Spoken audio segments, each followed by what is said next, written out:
Hello and welcome. Today in this video I'm going to give you a very brief timeline of Robert Edward Lee. Lee was the outstanding star of the Confederate military leadership, winning a number of battles against the Union, winning both the 7 Days battles and the Second Bull Run in 1862. However, though he did taste victory, Lee's command of Confederate forces did not always go to plan. Ill-judged campaigns into Maryland and Pennsylvania resulted in a narrow escape at Antietam in 1862 and a decisive defeat at Gettysburg in 1863.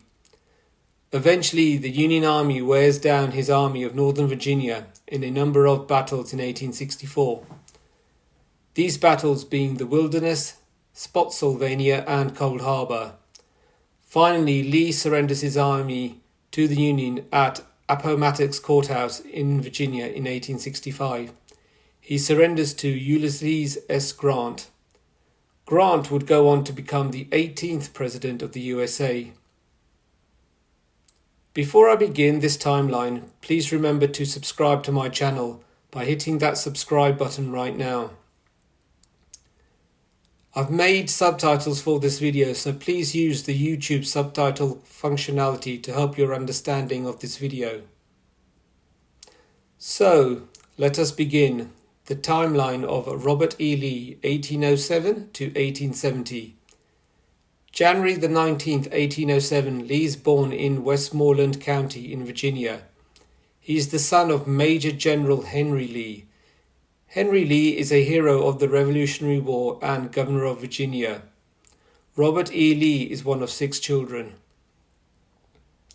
In 1829, he graduates from West Point Military Academy, finishing second in his class. Lee chooses to serve his nation in the Corps of Engineers. On June the 30th, 1831, Lee marries his cousin, Mary Custis. She's the daughter of the step-grandson of George Washington. The couple will live at Arlington House, which is the Custis Mansion.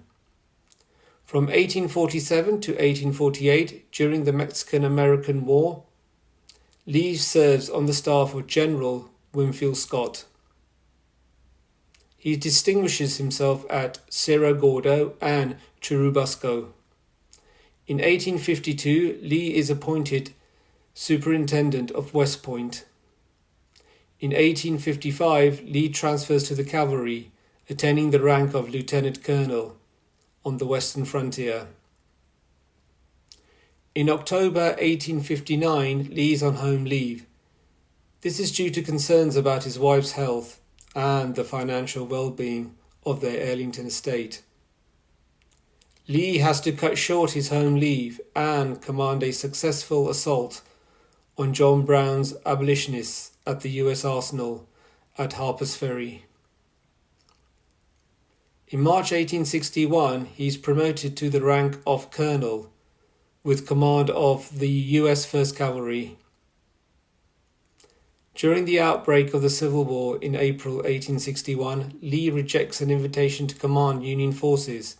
He resigns from the U.S. Army to offer his services to his native Virginia. On April the 20th, 1861, he writes a letter to General Winfield Scott to inform him of his resignation from the U.S. Army in order to assist his home state of Virginia. Lee is made a brigadier general in the Confederate Army during May 1861.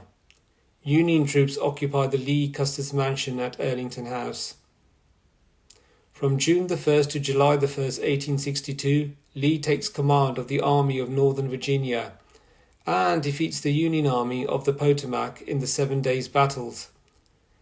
Lee is given command of the Army of Northern Virginia after the wounding of Joseph Johnston.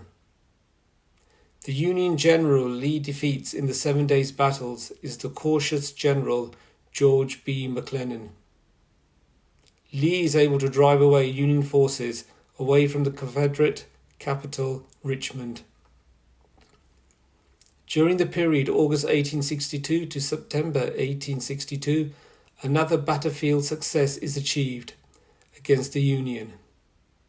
Victory at Second Bull Run on August the 29th to 30th.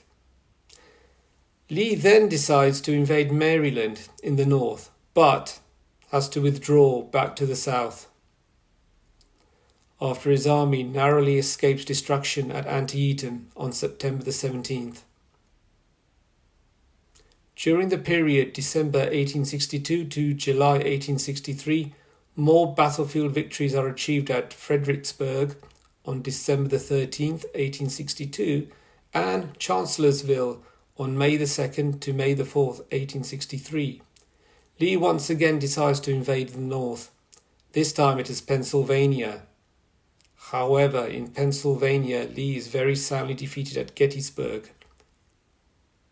The Gettysburg Battle occurred on July the 1st to July the 3rd in 1863. During the period May 1864 to June 1864, Lee is locked in a number of brutal battles against the Union.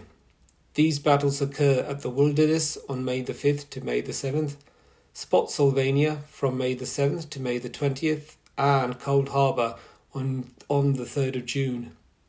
On the February the 6th, 1865, Lee is appointed General-in-Chief of the Confederate Army, while still retaining command of the Army of Northern Virginia.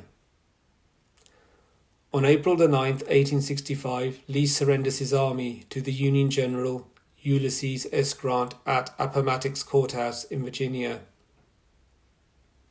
In August 1865, after the end of the Civil War, Lee accepts the post of President of Washington College in Lexington, in Virginia. On October the 12th, 1870, Lee dies and is buried in the Lee Chapel, which he had built. The Lee Chapel is in Lexington, in Virginia. And it is there we conclude this brief timeline of Robert E. Lee, the General-in-Chief of the Confederate Army and overall military head of the Army of Northern Virginia. At the end of the war, Lee was excluded from the general amnesty. His Arlington house is confiscated by the US government and not returned. After his death, his status among his Southern followers continued to grow, and his image as a Southern Confederate icon is celebrated by many in the former Confederacy. I hope you found this video useful. Please like, comment, share and subscribe. Hit that subscribe button right now for more videos about the American Civil War. Thank you all for watching and see you all again soon.